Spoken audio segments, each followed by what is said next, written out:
وبعد هذه الخطبة أدعو الأخ محمد قاسم باتوني أن يأتي على المنصة ويخطب حول موضوع الأعمال الصالحة. فليتفضل مشكورا.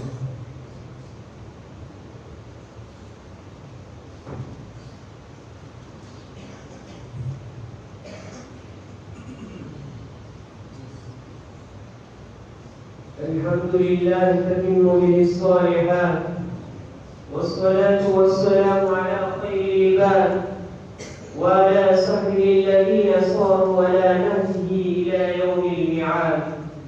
أما بعد، قال تعالى: أعوذ بالله من الشيطان الرجيم، بسم الله الرحمن الرحيم.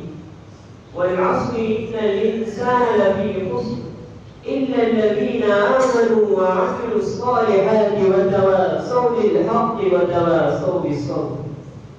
أيها الأحباب، إن العمل الصالح قرين بالإيمان ووسيلته رضا رب العالمين، فميدانه واسع ومفهومه شامل، فأعمال القلوب والجوارح وأعمال الظاهر والباطن وأعمال الفرد والجماعة كلها صالحة محسوبة في ميزان الله.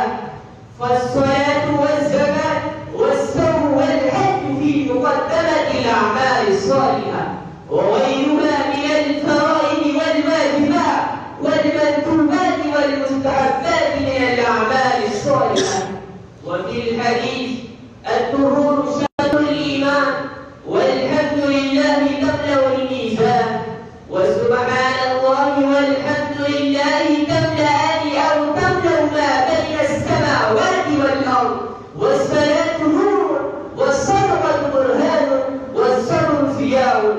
وكل عمل يراد به وجه الله ويراد به اتباع رسول الله صلى الله عليه وسلم يكون عملا صالحا من ذكر والوعي، ومن امر بمعروف او نهي عن منكر، ومن خوف او رجاء، او من عمل او حرفه كالزراعه او الصناعه او التجاره او الوظيفه. وان شئتم مزيدا من اعمال صالحه فاذكروا بر الوالدين ومشاهده الاقربين وصله الارحام واقرام الزين واداء حق الجار ومواساه الفقير وكفاله اليتيم واعاده المريض واتباع الجنائز وانقاذ الغريب ونصره المظلوم وفك السجون واعانه المحتاج وتفريج المكروه وإرشاد الضال وإدالة الفرس الأمل. أيها المستمعون، إن الله سبحانه وتعالى بحكمته البالغة قد قسم الأعمال كما قسم الأوصاف، فتح الله على عباده ألوان الطاعات وصنوف العبادات.